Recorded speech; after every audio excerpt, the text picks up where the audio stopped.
আসসালামু আলাইকুম রহমতুল্লাহ।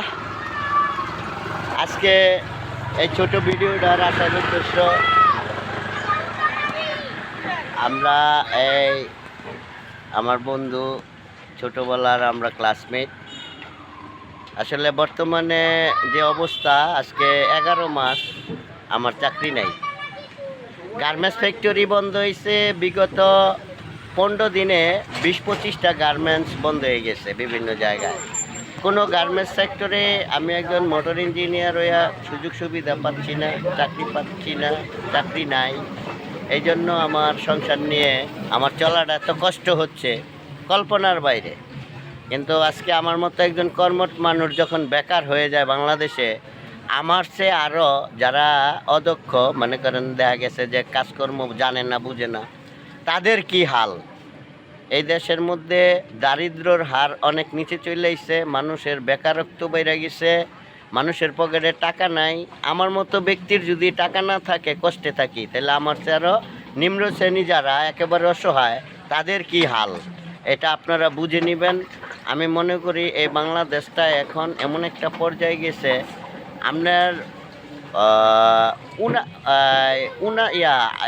88 বন্যার পরে একটা অভাব ছিল, কিন্তু 88 বন্যার পরে একটা অভাব ছিল, যে অভাবের সময় মানুষ খুব কষ্ট করত।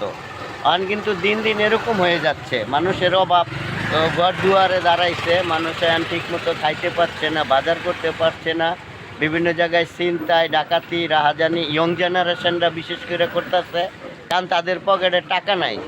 তারা নেশা যারা খাচ্ছে, তাদের পকেটে টাকা না থাকলে বিভিন্ন বাড়িতে তারা চুরি করতেছে, বিভিন্ন জায়গায় এই ঘরের তার ছিঁড়া লইতেছে, মোটর উল্টে ফালাই দিতেছে। বিভিন্ন গ্রামগঞ্জের সকল যারা মাদকাসক্তির সাথে জড়িত, তারা এই কাজগুলো করে বেড়াইতেছে। কেউ এই দেশের মানুষ শান্তিতে নাই।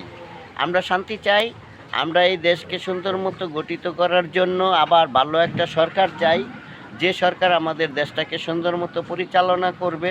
আজকে আমার এই বন্ধু রিক্সা চালক, ওনার কি হাল দেখছেন, অনেক কষ্টে। আগে যে কামাই করতো 500 টাকা, এখন কামাই করে 200 টাকা, 300 টাকা। আগের মতো কি আর এখন কামাই হয়? না না, এখন আগের মতো কামাই হয় না। একটু বলো যে তোমার হাল কি অবস্থা? এখন কারণ হয়েছে মনে করেন গার্মেন্টস বন্ধ হয়ে গেছে, ডাট কোম্পানি। হ্যাঁ, এবং এই এখন রিক্সা চালায় খাইতে হয়, পারি না পারি, অনেক কষ্ট করি। এখন রিক্সা চালায় খাওয়ান লাগে, আগে কামাইছি 500, অনেক কামাইছি 200। আগের মতো স্বচ্ছতা নাই, অনেক কষ্টে আছি। হ্যাঁ, কোনো কাজ কাম নাই।